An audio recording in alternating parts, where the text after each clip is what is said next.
Hello friends, good morning. কেমন আছো সবাই? আশা করি সকলেই ভালো আছো। আমার চ্যানেলে তোমাদের সকলের অনেক অনেক স্বাগত জানাই। তো এখানে কয়েকদিন ধরে বৃষ্টি চলছিল, আজ কিন্তু রোদ উঠেছে খুব সুন্দর। আমি কিন্তু গরম বেশি ভালোবাসি না, তার মানে এই নয় যে আমি বৃষ্টি ভীষণ ভালোবাসি। আমার না সবথেকে বেশি ভালো লাগে ঠান্ডার সময়টা। ঠান্ডার সময় বৃষ্টি হলে আমার একটুও ভালো লাগে না।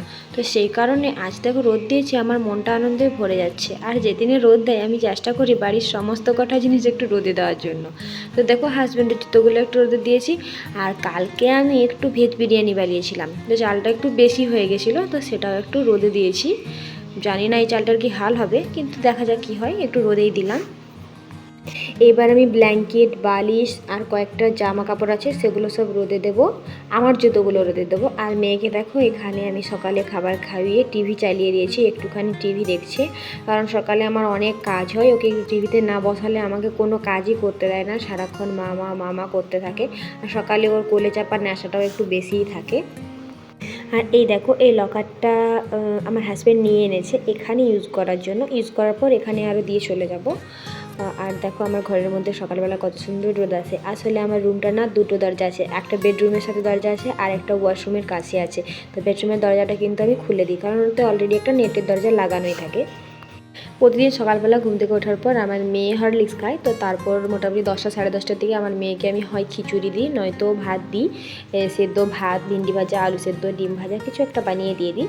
তো ওটাই খাওয়াবো। আর এখানে দেখো আমি সরষে একটু ভিজিয়ে রেখেছি, কারণ চুনো মাছ আছে যেটা মটর কলাই আলু দিয়ে হবে, আর কাঁচা কলা আলু দিয়ে শিং মাছের ঝোল হবে। শিং মাছটা আমি ভেজে রেখেছি। এখানে দেখো শিং মাছ আছে, চুনো মাছ আছে, দই আছে, ওই বাটির নিচে চুনো মাছটা আছে। তো এই আজকে রান্নাবান্না হবে, বেশি কিছু রান্নাবান্না হবে না, ওই দুটো মাছই হবে। আর দেখা যাক তারপর কি হয়। আর দেখো হাঁড়িতে ভাত আমার হয়ে এসছে, একটুখানি তুলে নিয়েছি মেয়ের জন্য আগে। এরপর আমি হাঁড়ির ফ্যানটা একটু ঝরিয়ে দেবো। মেয়ের জন্য দেখো মাছ নিয়েছি, এটার মধ্যে একটু আলু আছে আর ভিন্ডি আর ভাত, এই দিয়ে মেয়েকে এখন খাওয়াবো আমি। আর এই প্লেটটা আমার মেয়েকে ওর ফার্স্ট বার্থডেতে ওর একটা আন্টি গিফট করেছিল। ফালতু করেই ছিল, ভাবলাম বের করে দিই খাবার খাক। আসলে নিজে হাতে খাই না বলে এই প্লেটটা এতদিন বের করিনি। ওর বাবা বলে বের করে দাও, যদি প্লেটটা দেখে নিজে হাতে খেতে শেখে, তো সেই কারণেই বের করে দিয়েছি। বাচ্চাদেরকে খাওয়ানো একটা ভীষণ বড় সমস্যা। আর দেখো মেয়েকে খাতা আর পেন্সিল দিয়েছিলাম, লিখতে পারে না, তাও আমি পড়াশোনার জিনিস দিয়ে একটু বসিয়ে রাখি, যদি পড়াশোনা শেখার একটু ইচ্ছে হয়, আর কিছু না। তো মেয়েকে বললাম এসো নিজে হাতে আজ খাও, কারণ নতুন প্লেট দিয়েছি তোমাকে। তো দেখি আমার মেয়ে আজ নিজে হাতে খায় কি না। বললাম স্নান করে একটু রোদে খেলার জন্য, দেখো কি করে, চালগুলো নিয়ে খেলে। চালগুলো দেখো ছড়িয়েই দেবে, ওগুলো আর পাওয়া যাবে না।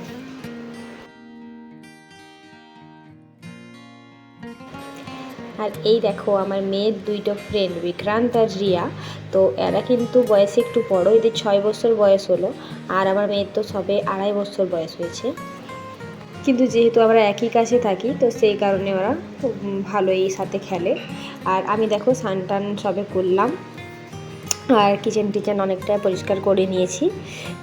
তো এবার মেয়ের জন্য ফলও ছাড়ানো হয়ে গেছে। আমি দেখিয়ে দিলাম, চুলটা আছড়ে সিঁদুরটা এবার একটু পরে নেবো।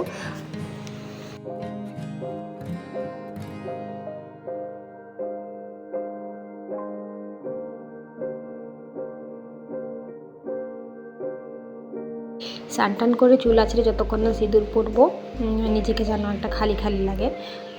তো সেই কারণে ভাবলাম আগে সিঁদুরটা পরে নিই, তারপর অন্য কিছু কথা। আসতে স্নান করতে অনেকটাই দেরি হয়ে গেছে, প্রায় দুপুর গড়িয়ে এলো। আসলে আমার স্নান করার কোনো নির্দিষ্ট টাইম হয় না, আমার যেভাবে কাজ সারা হয় সেইভাবেই আমি স্নানটা করি। কোনো দিন হয়তো স্নান করেও বাড়ির রান্নাবান্না করি, কাজ সমস্ত কিছু করি, কোনো দিন বা সমস্ত কাজ কমপ্লিট করার পরেও স্নান করি। আজকে সমস্ত কিছু কমপ্লিট করার পরেই স্নান করেছি, তো সেই কারণেই আমার স্নান করতে এতটাই দেরি হয়ে গেল আজকে।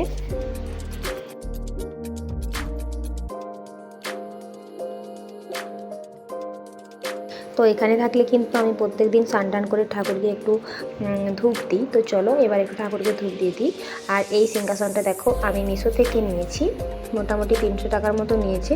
সিংহাসনটা কিন্তু খুব একটা খারাপ নয়, বেশ ভালো, আমার জন্য তো পারফেক্ট, কারণ আমার কম ঠাকুর আছে, তো এটার মধ্যে সুন্দরভাবে চলেও এসছে। আর সব থেকে প্লাস পয়েন্ট, এটা খোলা যায়, এটা সেট করতে হয়, টুকরো টুকরো এসেছিলো, তো সেটাকে সেট করা হয়েছে। আর এই দেখো এখানে আমার তারা থাকে। আসলে ওই দেওয়ালে আর জায়গা ছিল না, সেই কারণে এইদিকে একটা ঠাকুর দেওয়া হয়েছে, ওইদিকে একটা ঠাকুর দেওয়া হয়েছে।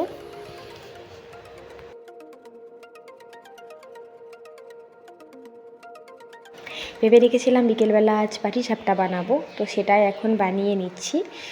আমি অবশ্য খুব একটা পিঠে বানাতে জানি না।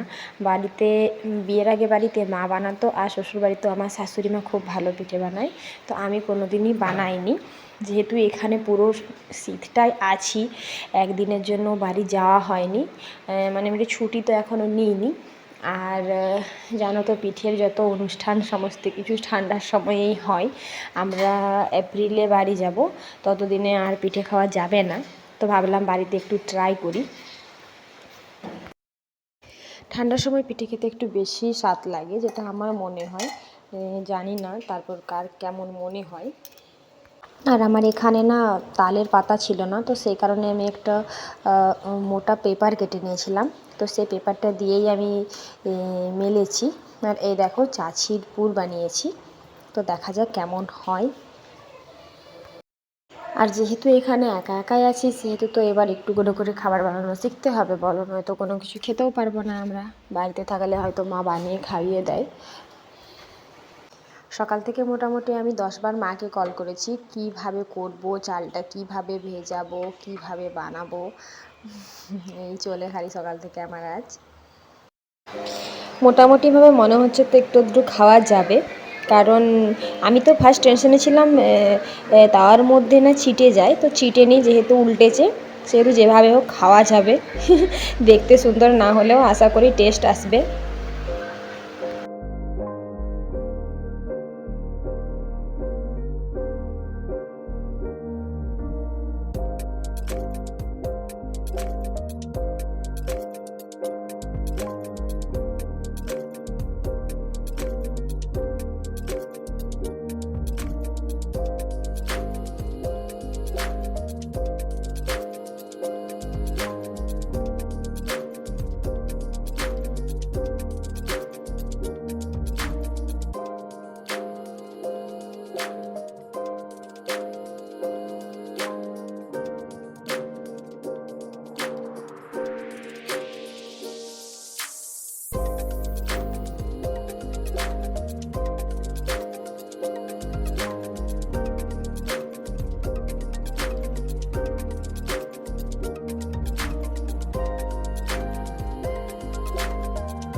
আর এইখানে দেখো আমি একটুখানি খিচুড়ি বানিয়েছি, গোবিন্দভোগ চাল আর 4-5 রকমের ডাল মিক্স করে। আর এইখানে আমার হাজব্যান্ড ভেন্ডি মশলা বানাচ্ছে, তো ওকে বানাতে দাও। আর আমার মেয়ে দেখো এখন রুমে বসে বসে টিভি দেখছে। আর ভিডিওটা আর বড় করবো না, এখানেই শেষ করে দিচ্ছি। কেমন লাগছে কমেন্টে জানাবে, ভালো লেগে থাকলে লাইক করে দিও, আর নতুন কেউ ভিডিও দেখলে অবশ্যই সাবস্ক্রাইব করে দিও, আর আমাকে একটুখানি ভালোবাসা দিও প্লিজ। তো আজকের মতো tata, bye bye, good night.